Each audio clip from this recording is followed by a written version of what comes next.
Hey there, YouTubers. All right, so in this video we're going to look at updating your BIOS. Some of the reasons why you would do it, reasons not to do it, and specifically this is really towards Intel CPU owners. Okay, so though some of this would correlate to AMD, we're really a Intel channel, and this is kind of that video I wanted to make a long time ago for y'all, and I just never did. But we're going to look specifically at 8th gen Intel, 9th gen, 10th gen, and hypothetically what 11th gen will look like, and why you might do it. 11th gen is going to look a lot like 9th gen. And you could probably go back in history, 6th and 7th, you know, etc. down the way. And I say 6th and 7th generation is what I mean there. All right, so before we get into this, let's talk about the dangers of updating your BIOS. Now, there are a lot of things you can do that aren't so good for your old BIOS. Sometimes these BIOS updates can brick your motherboard, all right? If you're lucky and you have like a dual BIOS motherboard, then it's not going to be as painful, but you know, not all the motherboards have that. So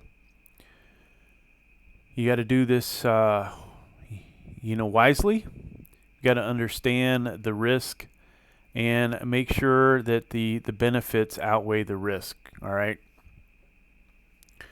Now, if your motherboard ain't broke, really you probably should not even bother doing the BIOS update. All right. And we'll talk about a lot of the reasons for doing BIOS updates. Specifically, we're going to look at different revisions. A lot of that stuff is spelled out right there for you, why you might do it.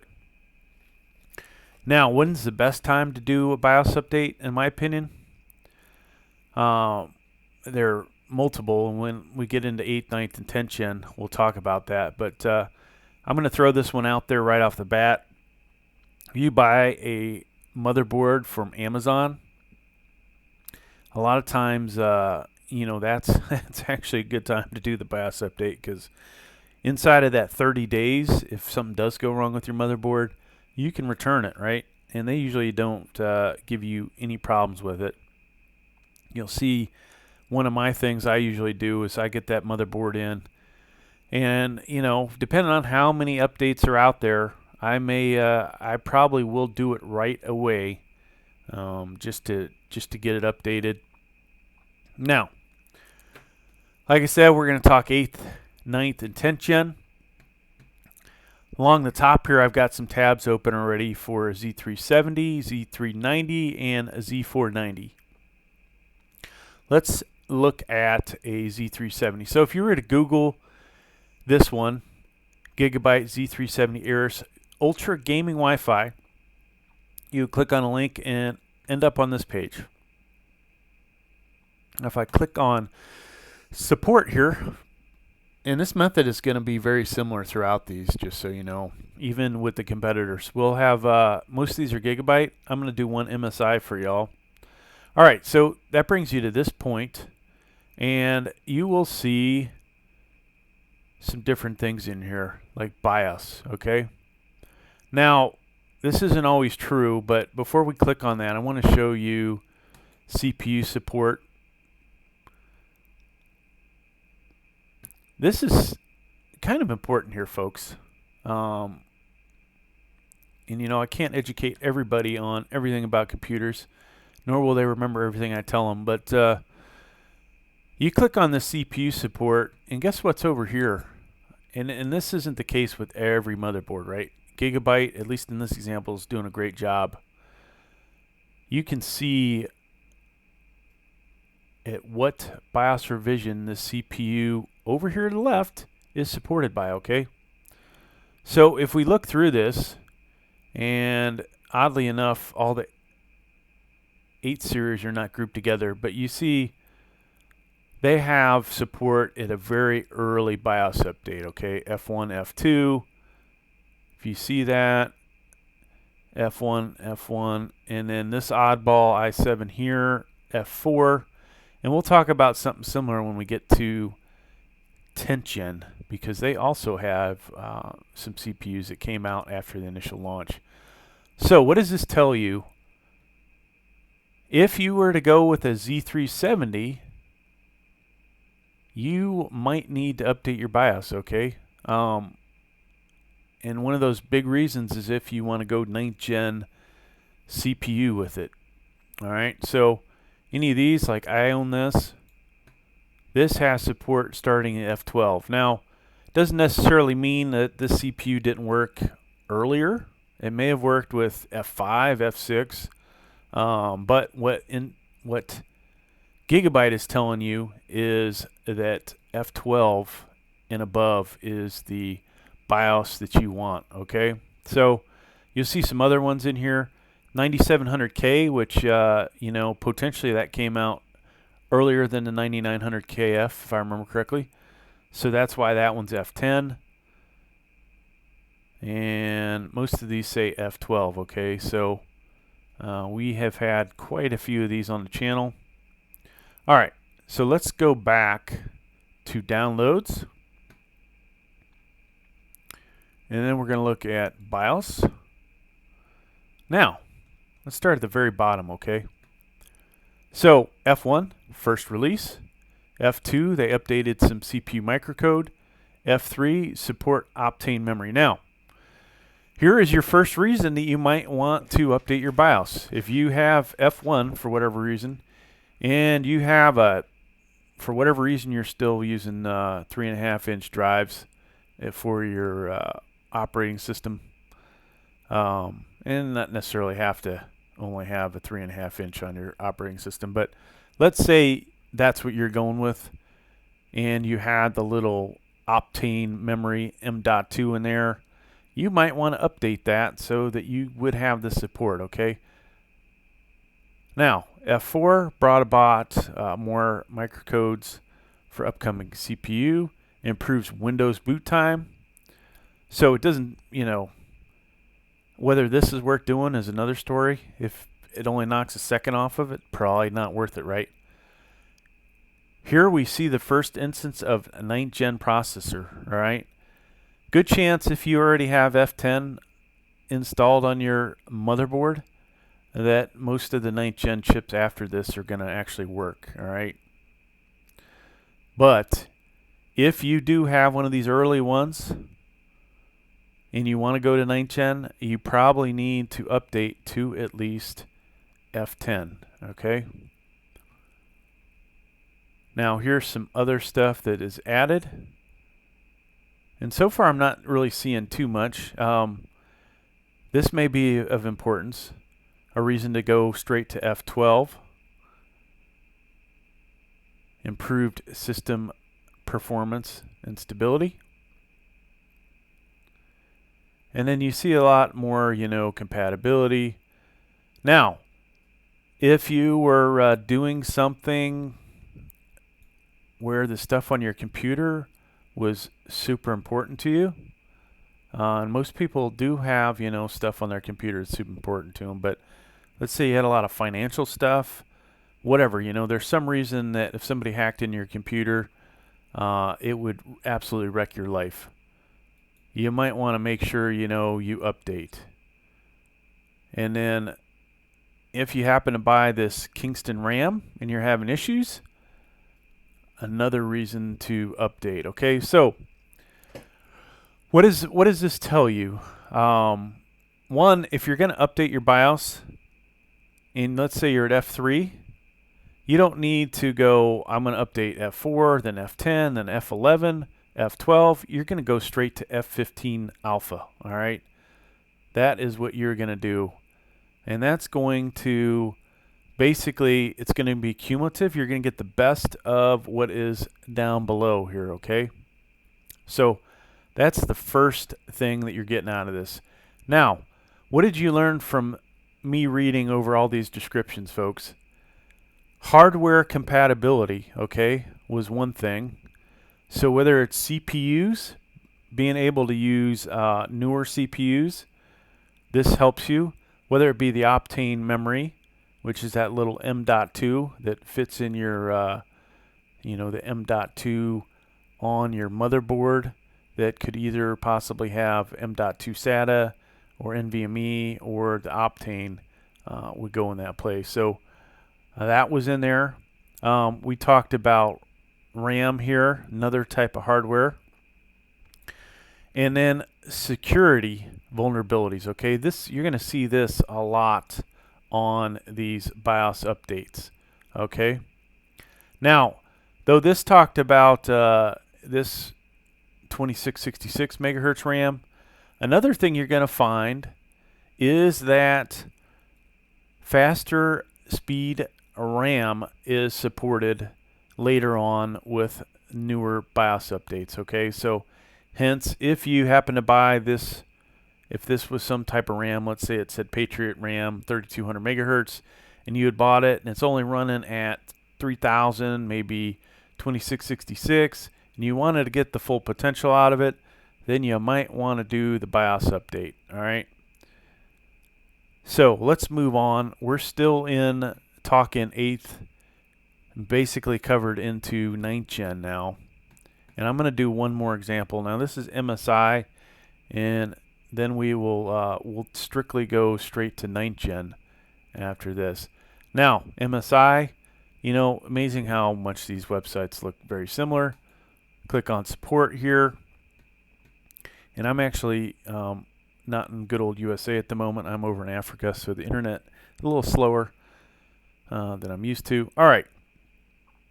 Now, you see the differences here with good old MSI, but we still get these descriptions. So let's start at the bottom, and you guys are all able to do this. So a little bit different. You see the BIOS version here, okay? V20. So really what we're doing is looking at the back of this. New BIOS release. I have a feeling there were other BIOS updates, but you know, this is what they're showing now. So this is a USB 3.0. There's a, you know, basically a hardware issue there, right? Here are some issues that you would run with some software. Okay, fixing software. So if this was a problem, you might want to do that. We've talked about memory compatibility. Enhanced game boost function. That could be really important to some of y'all. I don't know exactly what that one is, folks, so we're not going to even guess. Intel ME for more security vulnerabilities. Rapid storage. Okay, another type of hardware, this time with the USB mouse compatibility.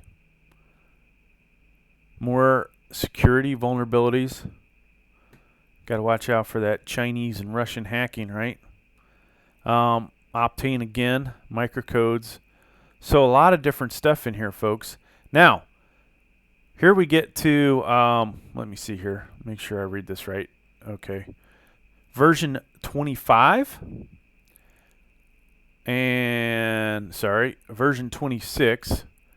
Now we see support for the latest generation CPUs. So not as nicely done in some aspects as Gigabytes is for this, but so once again, hardware stuff. Thunderbolt, if you got that going on. More M.2, and voila. So we're up to, they just did one in June, and eventually they'll probably stop doing these, right? So you see once again. Why do I go over all these? I would love to find the one outlier that is different. So, like I said, most of these BIOSes are cumulative. So if you were to install this guy here, version 2 Charlie, you would then get everything down below, right?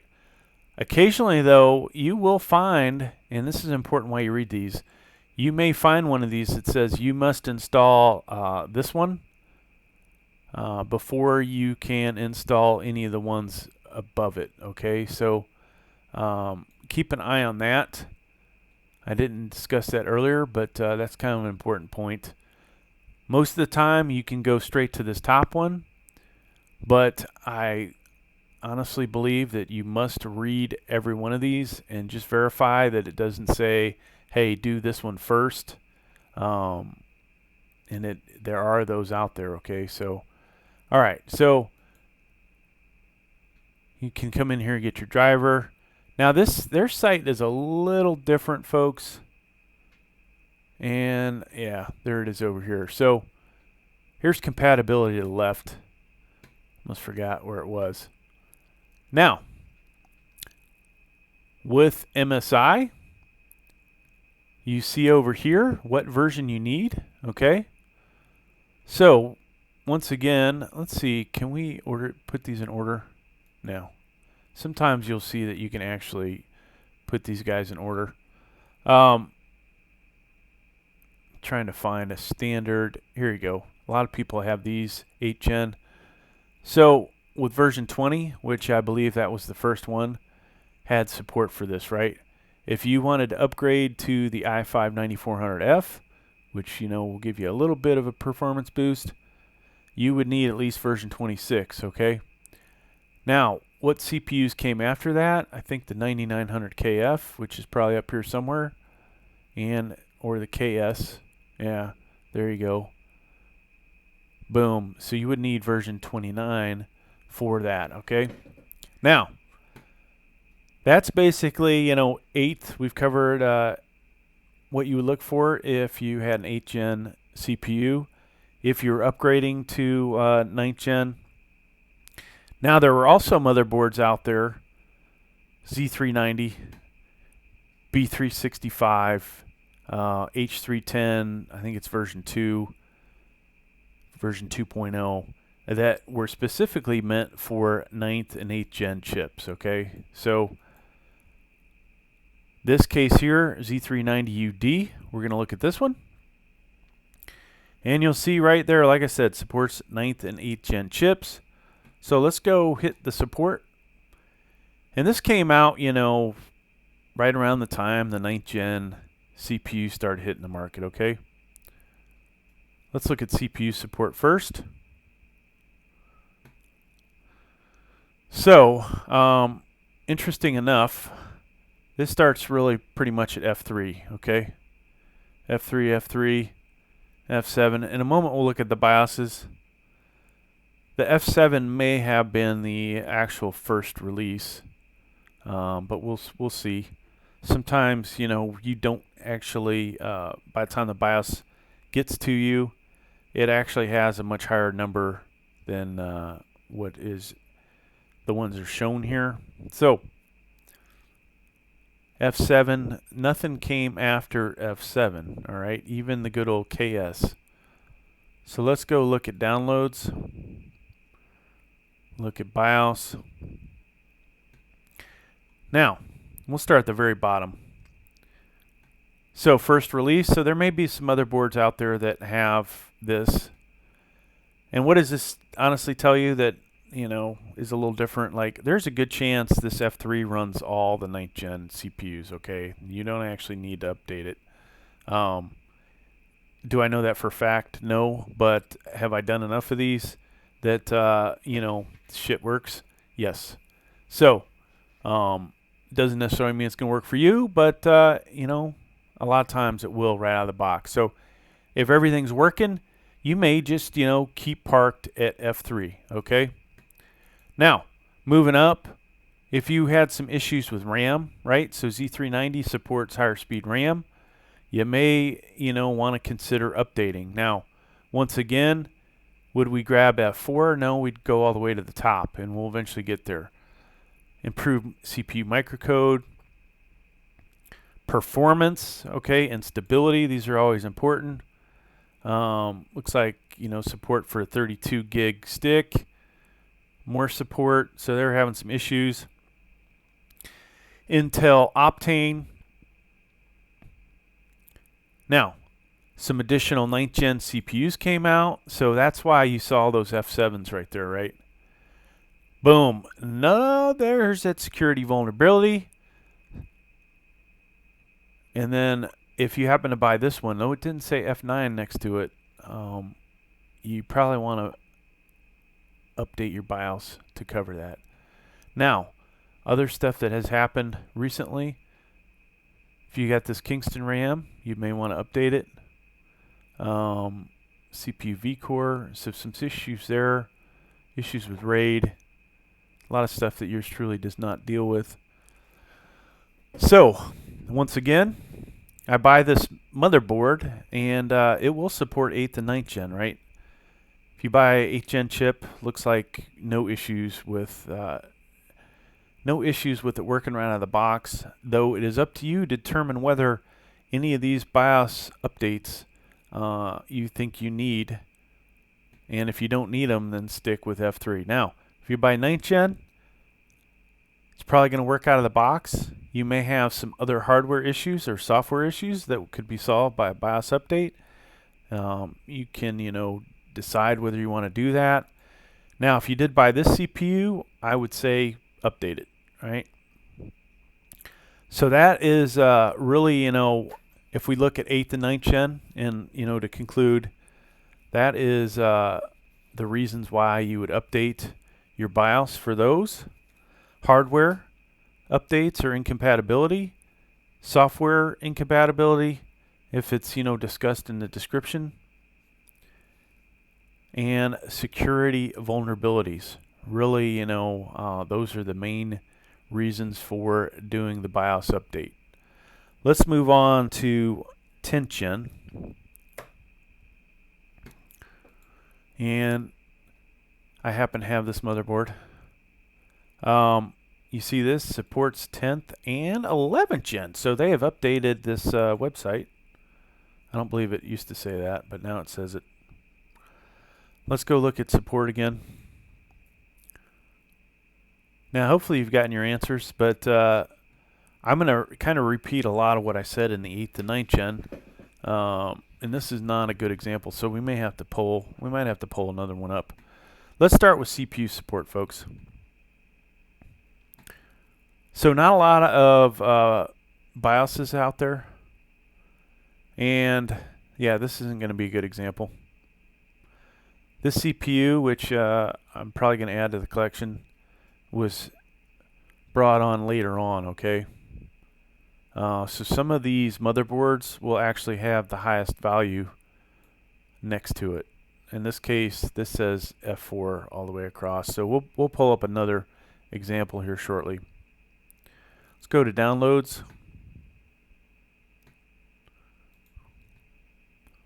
And 10's a little harder to talk about because there just aren't as many BIOS updates, okay? So, if you happen to buy this, right off the bat, it looks like it came with an F4 BIOS. Or maybe it came with an earlier one, but 3D gaming performance optimized. So, I'm gonna plug that one under software. That's the reason for that. More hardware stuff, improve RGB DDR compatibility. There's something about a particular piece of hardware for an SSD. Workaround BIOS to improve your issues with G-Skill memory and RGB.